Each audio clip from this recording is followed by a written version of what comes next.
শিবের চর বালির বন্ধ কলোনিতে ঘটেছে ভয়াবহ অগ্নিকাণ্ডের ঘটনা এবং সমগ্র এলাকায় শোক আতঙ্ক বিরাজ করছে। ভয়াবহ অগ্নিকাণ্ডের ঘটনায় সম্পূর্ণ ভস্মীভূত স্থানীয় বাসিন্দা রণজিৎ দাসের বাড়ি, পাশাপাশি প্রতিবেশী প্রদেশ দাসের বাড়িও প্রায় অর্ধেকাংশ পুড়ে গিয়েছে এবং অগ্নিকাণ্ডের সময় পরিবারগুলোর সদস্যদের মধ্যে চরম আতঙ্ক ছড়িয়ে পড়ে। স্থানীয় বাসিন্দারা প্রাণপণ চেষ্টা চালিয়ে আগুন নিয়ন্ত্রণে আনার চেষ্টা করে। জানা গিয়েছে ভয়াবহ এই অগ্নিকাণ্ডে রণজিৎ দাসের প্রায় 10 লক্ষ টাকার সোনার গহনা, নগদ অর্থ, আসবাবপত্র, গুরুত্বপূর্ণ নথিপত্র, কাপড় চোপড় সহ ঘরের সমস্ত মূল্যবান সামগ্রী পুড়ে ছাই হয়ে যায়।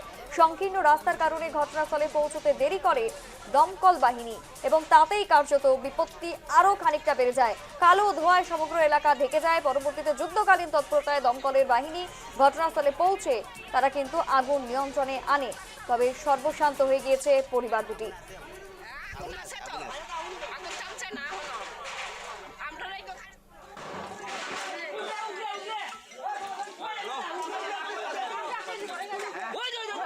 বালিপাড়ায় এখানে আগুন লেগেছিল।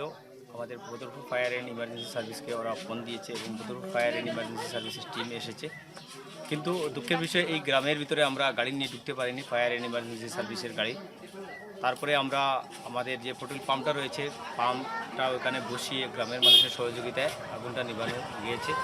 একটা ঘর কিন্তু আমরা বাঁচাতে পারিনি, বাঁশের ছিল, টিনের ছিল, সঙ্গে আর যে কটা ঘর ছিল ওইগুলো বেঁচেছে। কিন্তু দুইটা ঘর, একটা পার্সিয়ালি ড্যামেজ হয়েছে, একটা ফুললি ড্যামেজ হয়েছে।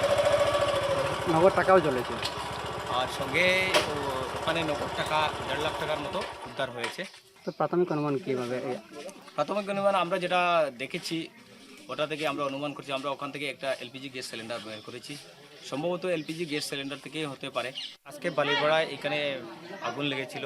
আমাদের বদরপুর ফায়ার অ্যান্ড ইমার্জেন্সি সার্ভিসকে ওরা ফোন দিয়েছে এবং বদরপুর ফায়ার অ্যান্ড ইমার্জেন্সি সার্ভিসের টিম এসেছে। কিন্তু দুঃখের বিষয় এই গ্রামের ভিতরে আমরা গাড়ি নিয়ে ঢুকতে পারিনি, ফায়ার অ্যান্ড ইমার্জেন্সি সার্ভিসের গাড়ি। তারপরে আমরা আমাদের যে পেট্রোল পাম্পটা রয়েছে, পাম্পটা ওখানে বসিয়ে গ্রামের মানুষের সহযোগিতায় আগুনটা নিভানো।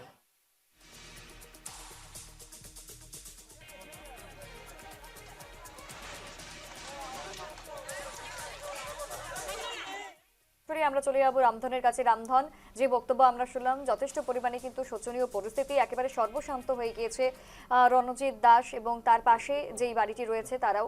এবং ঠিক এখন কি পরিস্থিতি, কিভাবে অগ্নিকাণ্ডের ঘটনা ঘটলো, কি জানা যাচ্ছে? বলতে হবে এসব যে এই ভয়ঙ্কর অগ্নিকাণ্ডে এক প্রকার কিছুক্ষণের মধ্যেই বা এক মুহূর্তে কিন্তু একেবারে গড় ছাড়া হয়েছিল রঞ্জিত দাস। অর্থাৎ পাঁচগ্রাম অঞ্চলে, পাঁচগ্রাম শ্রীকৃষ্ণনগর কলোনিতে এই ভয়াবহ অগ্নিকাণ্ড সংঘটিত হয় এবং বিপুল প্রায় 2:30টা নাগাদ এই ঘটনা সংঘটিত হয়েছে বলে জানা গেছে। এবং এই ঘটনার খবর পেয়ে স্থানীয়রা ঘটনাস্থলে পৌঁছেন এবং তারা যথারীতি সেই আগুন নেবানোর চেষ্টা করেন। কিন্তু অনেক সময় আগুন নেবানোর চেষ্টা করলো, কারণ একেবারে খুব দ্রুত গতিতে আগুন ছড়িয়ে পড়ে এবং এই যে রঞ্জিত দাসের ঘর একেবারে পুরো ছাই হয়ে যায় এবং তার ঘরের মধ্যেই রাখা প্রায় 3.5 লক্ষ টাকা একেবারে আগুনের লেলাহি শিকায় পুরো ছাই করে ফেলেছে। অর্থাৎ নিজের মজুরি থেকে, অর্থাৎ নিজের দৈনন্দিন আর্থিক টাকা জমিয়ে যে তার সেভিংস ছিল, সেই সেভিংস গুলো কিন্তু একেবারে আগুনের লেলাহি শিকার শেষ করে নিয়েছে। এবং জানা গেছে এই রঞ্জিত দাস চানা বিক্রেতা এবং চানা বিক্রি করে করেই দীর্ঘদিনের ফলস্বরূপে সেই 3.5 লক্ষ টাকা তিনি জমা করতে পেরেছিলেন, ব্যাংক থেকে তুলে এনেছিলেন এবং সেই টাকায় এবার যখন আগুন লাগে সেই আগুনে কিন্তু একেবারে শেষ করে ফেলে। এবং পরবর্তীতে যখন ঘটনার খবর পায় বদরপুর দমকল বাহিনী ঘটনাস্থলে এসে পৌঁছায়, যদিও তারাও যথারীতি চেষ্টা করে, কিন্তু ততক্ষণে সেই রঞ্জিত দাসের ঘর একেবারে ছাই হয়ে যায় এবং বর্তমানে আর্থিক সাহায্যের দাবি চাইছেন তারা। কারণ এই হাইলাকান্দির এলাকায় যদিও রয়েছে, কিন্তু কাঠিগড়া বিধানসভা কেন্দ্রের অন্তর্ভুক্ত হয়েছে এই পাঁচগ্রাম সন্তোষনগর কলোনি। এবং বর্তমানে এই রঞ্জিত দাসের সাথে বা রঞ্জিত দাসের পরিবারের যে চরম অবস্থা, তার জন্য এলাকাবাসীও কিন্তু প্রশাসনের দৃষ্টি আকর্ষণ করছেন। স্থানীয় বিধায়ক কমলাক্ষ দেবপুর কাছ থেকে দৃষ্টি আকর্ষণ করছেন যাতে তাকে সাহায্যের হাত বাড়িয়ে দেওয়া হয়। কারণ প্রায় 3.5 লক্ষ টাকা একজন গরিব মানুষের যে অর্থ একেবারে আগুনে জ্বলে গেছে, সেই টাকা তার ফেরত পেতে পারবেন না তিনি, বা সেই টাকা একেবারে তার